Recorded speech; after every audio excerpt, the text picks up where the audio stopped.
Hello everybody, hope everybody's doing great today. Appreciate those who watch this video. I hope you enjoy it. And today we're talking about episodes 3 and 4 of Romance in the House. I mean, my previous video of talking about episodes 1 and 2 was so popular, I just had to do episodes 3 and 4. And of course I'm lying. My last video about this series had 0 views. That's how many people I guess are interested in Romance in the House. I'm kind of surprised.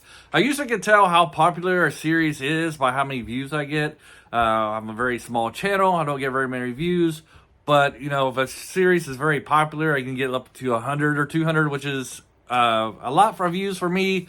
For example, Queen of Tears. Every time I put up a video about it, I got a lot of views.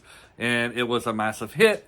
So I was kind of surprised that Romance in the House. I mean, it said it was in the top 10 on Netflix when it first came out.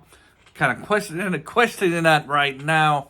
But this is definitely a sleeper. Romance in the House is. It's very good.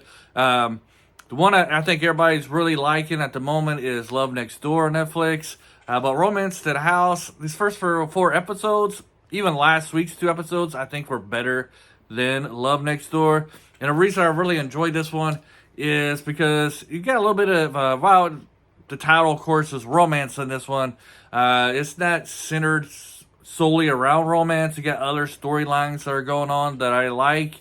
Especially right now I'm enjoying the storyline around the father, the ex-husband.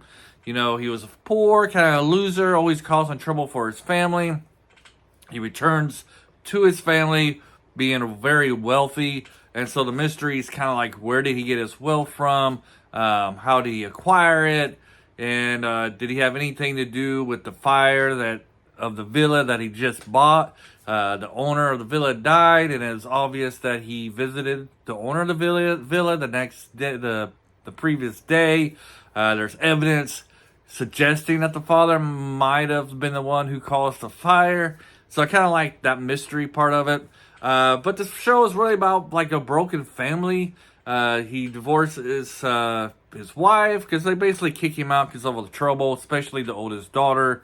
The oldest daughter really does hold a hard grudge against her father, and she kind of needs some kind of help, some kind of relief, somebody's friend to talk to. She definitely gets some daddy issues. She doesn't have nothing to do with him. She thinks he's a loser. She's upset that he's back in her life because he just disappeared.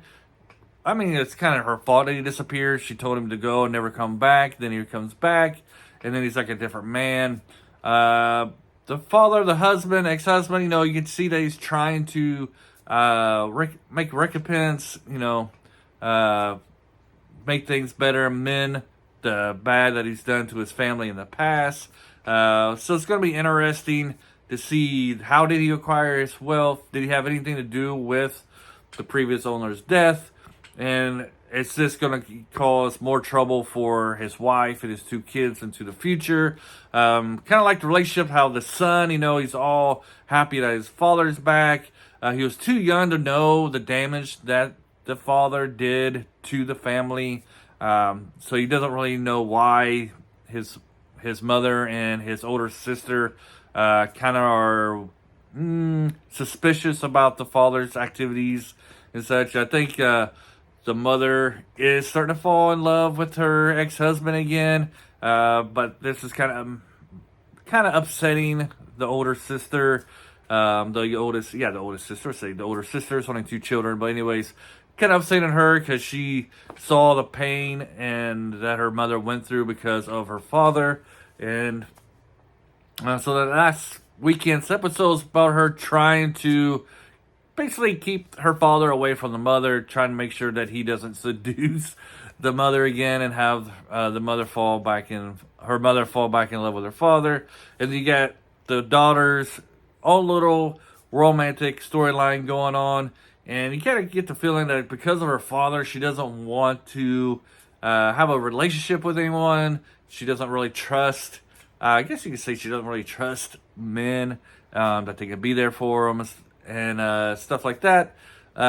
So she, while she kind of appreciates her love interest, she's still kind of wary, afraid that she'll let him down. She knows about his secret, that he's actually the son of the CEO, and he's just working as a security guard. And, you know, they got good chemistry on screen, those two, the daughter and her love interest. And I kind of like how that story's going as well. It's just very well acted, very well played. I just realized I had a light bulb moment that the father was the king in the series Dong Yi. Hopefully I'm saying that right.